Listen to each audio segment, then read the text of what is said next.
আলকাপুর যুব সমাজের উদ্যোগে আয়োজিত তাফসিরুল কুরআন ও সিরাতুন্নবী চতুর্থ বার্ষিক মেহফিল অনুষ্ঠিত হবে। এ নিয়ে গত বৃহস্পতিবার আলকাপুর বাজার মসজিদে সাংবাদিক সম্মেলন করে এ কথা জানান ওয়াজ কমিটির সদস্যরা। তারা বলেন, আগামীকাল অর্থাৎ 24শে নভেম্বর রোজ রবিবার মাওলানা ইসমাইল আলী লস্কর সাহেবের সভাপতিত্বে আলকাপুর বাজার মসজিদ প্রাঙ্গণে তাফসিরুল কোরআন ও সিরাতুন্নবী মেহফিল আয়োজন করা হয়েছে। এই মেহফিলে দেশের বিভিন্ন প্রান্ত থেকে বহু ইসলামিক পণ্ডিতগণ উপস্থিত থাকবেন। প্রধান বক্তা হিসেবে উপস্থিত থাকবেন মাওলানা ফখরুল ইসলাম কাছিমি সাহেব, পশ্চিমবঙ্গ। এই মেহফিল সকাল 9টা থেকে রাত্রি 10টা পর্যন্ত চলবে। প্রথম অধিবেশনে ছাত্রছাত্রীদের অনুষ্ঠান থাকবে, দ্বিতীয় অধিবেশনে আলোচনা সভা থাকবে। মেহফিলে মাওলানা শামসুদ্দিন বিহারী সাহেব সম্মানিত অতিথি হিসেবে বক্তব্য রাখবেন। মাওলানা নেছার আহমেদ কাছিমি, মাওলানা জালালউদ্দিন চৌধুরী, মাওলানা আবু তাইব লোকমান কাছিমি, মাওলানা কারিমুল ইসলাম মজুমদার। উক্ত মেহফিলে আপনাদের উপস্থিতি এবং সক্রিয় সহযোগিতা কামনা করেছেন সম্মানিত আয়োজক কমিটি। এদিন সাংবাদিক সম্মেলনে উপস্থিত ছিলেন মাওলানা কারিমুল ইসলাম মজুমদার, মাওলানা আব্দুল হাফিজ লস্কর, মাওলানা ইমদাদুর রহমান বড়ভূইয়া, হাফিজ মাওলানা সাবির আহমেদ লস্কর, মাওলানা আনোয়ার হোসেন লস্কর, মাওলানা বুরহানুদ্দিন মজুমদার, কবির আহমেদ লস্কর, প্রাক্তন জিপি সভাপতি মতিউর রহমান লস্কর, বিলাল আহমেদ বড়ভূইয়া, বদরপুর হক বড়ভূইয়া, হিলাল উদ্দিন লস্কর সহ অন্যান্যরা। আসসালামু আলাইকুম ওয়া রাহমাতুল্লাহি ওয়া বারাকাতুহু। সম্মানিত দর্শকবৃন্দ, আলগাপুর বাজার মসজিদের কমিটি এবং উলামায়ে কেরাম, যুবকবৃন্দ প্রত্যেকের সম্মতি রেখে চতুর্থতম কুরআনুল কারীমের তফসিরের এক সভার আয়োজন করা হইয়াছে। সেই মজলিসে সভা আগামী 24শে নভেম্বর 2024 ইংরেজি, অর্থাৎ আগামী রবিবার আমাদের ওই বাজার মসজিদে, আলগাপুর বাজার মসজিদে অনুষ্ঠিত হবে, যেখানে উপস্থিত থাকবেন প্রধান অতিথি হিসাবে হজরত মৌলানা ফখরুল ইসলাম কাছিমি সাহেব, শাইখুল হাদিস, দারুল উলুম জামিয়া সিদ্দিকিয়া জামপুর, কলকাতা। মুখ্য অতিথি হিসাবে উপস্থিত থাকবেন মৌলানা শামসুদ্দিন সাহেব, হুজাই আসাম, মৌলানা নিসার আহমেদ কাছিমি সাহেব, শাইখুল হাদিস, বাকিপুর মাদ্রাসা, কলকাতা। সম্মানিত অতিথি হিসাবে উপস্থিত থাকবেন হজরত মৌলানা জালালউদ্দিন চৌধুরী সাহেব, কনভেনার ফিকহ কাউন্সিল, উত্তর পূর্ব ভারত, হজরত মৌলানা আবু তাইব লুকমান কাছিমি সাহেব, মুহাদ্দিস, দারুল উলুম বাসকান্দি, হজরত মৌলানা কারিমুল ইসলাম মজুমদার সাহেব, ইমাম, আলগাপুর বাজার মসজিদ। এছাড়া আরও বিশিষ্ট উলামায়ে কেরামগণ উপস্থিত থাকিবেন।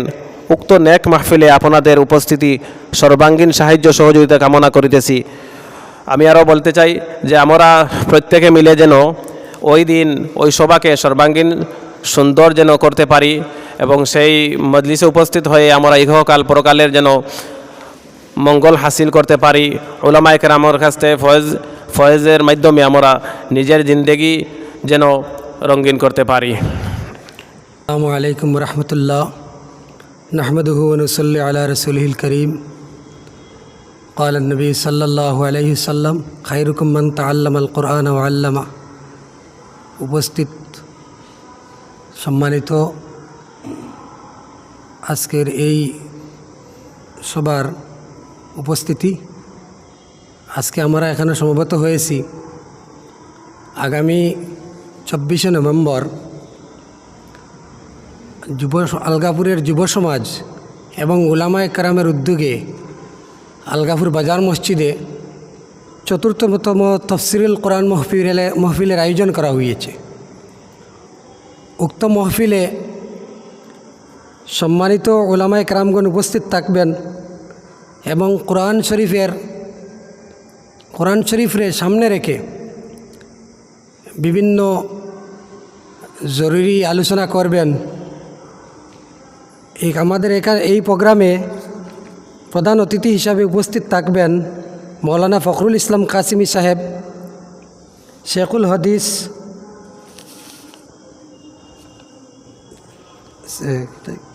মিয়া সিদ্দিকিয়া কৃষ্ণপুর, জামপুর, কলকাতা।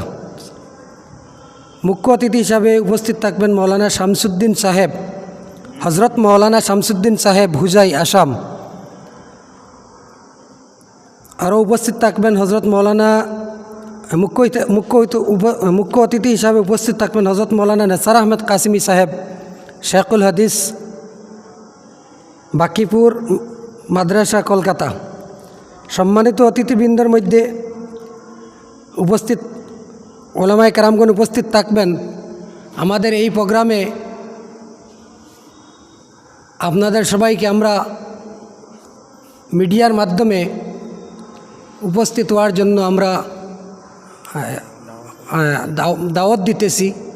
তাই আপনারা আমাদের এই সম্মেলনে উপস্থিত হয়ে আমাদের সম্মেলনকে সার্থক করে তোলার জন্য তুলবেন, যাতে দিন এবং দুনিয়া আমাদের সুন্দর হয়, এইটুকু আমরা কামনা করছি। উলামায়ে কেরামগণ বিভিন্ন এত দূর থেকে আসবেন, আপনারা যাতে আমাদের এই সম্মেলনকে আরও যাতে সুন্দর করতে পারি এবং আমরা আমরা সম্মানিত ব্যক্তিগণকে আমরা দেখাতে পারি, যাতে আমাদের এখানে অনেক মানুষ আমরা ইসলাম প্রেমী এবং দিন দরদি, কোরআন এবং হাদিসের অনুসারী, এটা আমরা পরিচয় দিতে পারি। এই হিসাবে আমরা সবাই যাতে এখানে আমরা উপস্থিত হতে পারি, এখানের এইটুকু আবেদন রেখে আমি আমার বক্তব্য এখানে সমাপ্ত করলাম।